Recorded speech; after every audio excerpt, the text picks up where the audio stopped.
welcome to Motonexus. I'm Clay Baker. Today we're in the shop working on kind of an unusual project as part of a restoration, if you will, on a 1980 Suzuki GS1000S.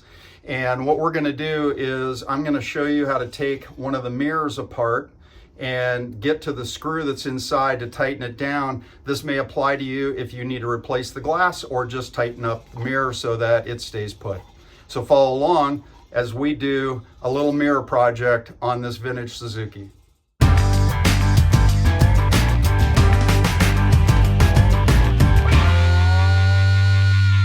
Probably the biggest issue or fear when working on one of these Suzuki mirrors from a GS1000S is damaging it even more if you've already broken the glass and you're trying to figure out how to get it apart, or the screw inside has come loose and again you need to take the glass out in order to tighten up that screw.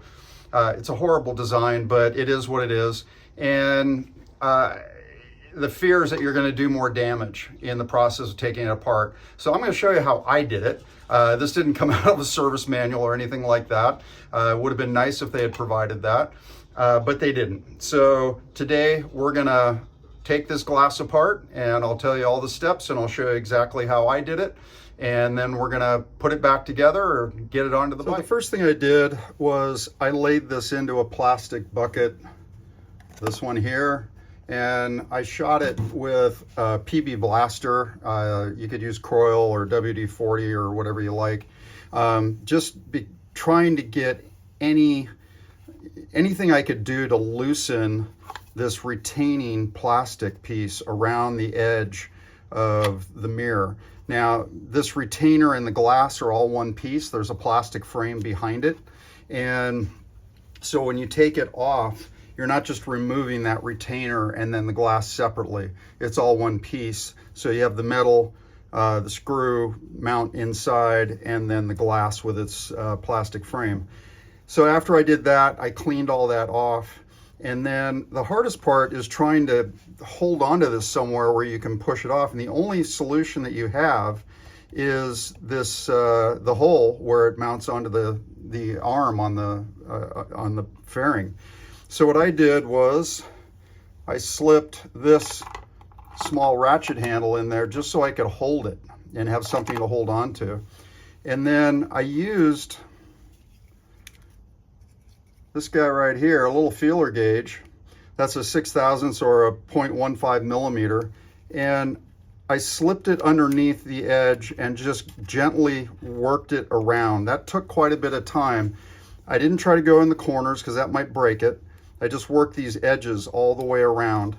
And what I found is that began to loosen it up. And when I would get down to the bottom, then I kind of felt like I could be a little more aggressive and push a little harder.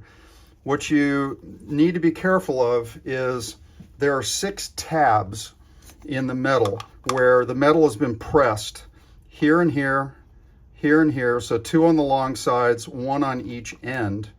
And that's what grips this plastic retainer and the glass. So as you're dragging the feeler gauge around, you're going to bump into those and you won't be able to get past them. So you just have to go around and just keep working. You'll bump into another one, just keep working it. So to show you how I did this, here's my handle. Being very careful that I don't actually, break the mirror or something. And then slip the feeler gauge. You want to hold it down close so you don't bend the gauge. And then just work through like that. And eventually you'll be able to just press it off. There's the screw, there's our glass. Here's what I was talking about. See these tabs right here? That's what you'll run up against when you run the feeler gauge through. Now, yeah, there's little plastic stubs right in there as well that lock in to these little tabs. So the mirror has got, I can feel it right there and right there. The mirror's got its own little tabs that slip into these metal press fit tabs. All right, so there's 6 of them, watch for that. So anyway, take the opportunity to clean this up inside and outside while you've got it. Now, I have both a project GS1000S and my own bike, which is a fully restored bike or all original. And one of the things I'm noticing with this one on the project bike, so I'm going to fix this mirror for the project bike, is this screw was always terribly short. And if you push the mirror around over years back and forth, you end up tearing up the mount that's inside of the mirror's arm. And I just feel, you know, when I took it apart, that first of all, I wanted to clean up this rust a little bit, but it's really easy to just put a little longer screw in its place, right, and solve that problem. So it's got a more secure mount. So we're going to do both of those things today. And the first thing we're going to do is clean this rust off of the mount. The way this works is that cup goes down inside there. There's a spring underneath the screw head. You can see right there. And this screws down and just makes a mechanical connection into the plastic inside of the arm of the mirror's mount to the fairing. So when we replace that with a little longer screw, you can see how much better that's going to hold. Okay, because most of this bite has been taken away by this long point that's on this screw. And as far as I know, this is original. So anyway, we will let that go. But let's go clean up some of this rust, make this a little more attractive and smoother to operate, and then we'll put it back together. Knocked off that surface rust and off of the spring as well. The spring fits inside the cup, big end down, and then the screw goes through that and into the arm that holds the mirror in place. I should point out that the reason that mine broke off and ended up inside of the mirror housing is the plastic from the arm has snapped off here, and you can still see it stuck through. So when I put this back on with the new screw, I'm going to make sure that this lines up properly, best that I can. This shouldn't have come off. It doesn't seem to want to press out. I think that it's molded in. So that should make this a permanent fixture like this on the arm, but I really can't tell. So now that I've got it cleaned up, I'm going to do a couple of things. One, I'm going to replace the screw with this slightly longer version of the same screw.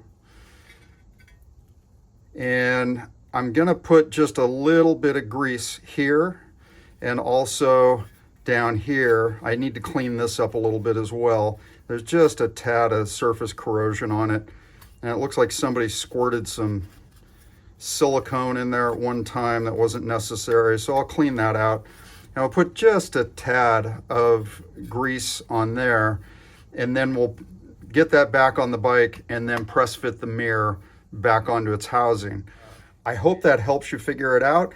Let's go through the steps of putting this all back together, and then we'll see how it fits back on the bike. So let's just start. I'm going to put my new screw in. These are the parts where my audience says, "We love how boring you are. Keep it up." And then when I say just a tad, I mean, I just want to protect this raw metal and allow this to move freely so that it doesn't tear up anything anymore. That's all. I'm not trying to goop this up. All right, we'll go screw this onto the bike, and then we'll remount the mirror glass. All right, so we got our mirror housing and the new screw with the spring and the little cup washer. They just sit in there like that, and we're going to screw it into the original housing, the arm. Just get it started with my fingers a little bit. Remember, a JIS screwdriver on all Japanese bikes. There it is. And that moves nice and freely. Get it just a little more snug down. Now we can fit the glass back in. This mirror will be fixed. So after a couple of tries to press the mirror back on while the arm was on the bike, I took it off and laid the glass down on a hard surface and carefully aligned the plastic rim of the glass with the frame, and then starting on one edge up here is where I began. I pressed it in and then worked my way around. This last little tab down here was the hardest one, but ultimately when I pressed on it and then literally put a bunch of body weight into it, it snapped into place, and now you can see it's cleanly tucked in all the way around. If it's not fully seated, you'll be able to see the little indents in the steel housing, and you'll know that the glass hasn't been fully seated yet. So you just keep working it, be careful, and you'll get a good result. And now I can mount this back on the bike, and this job is all done. So thank you for watching.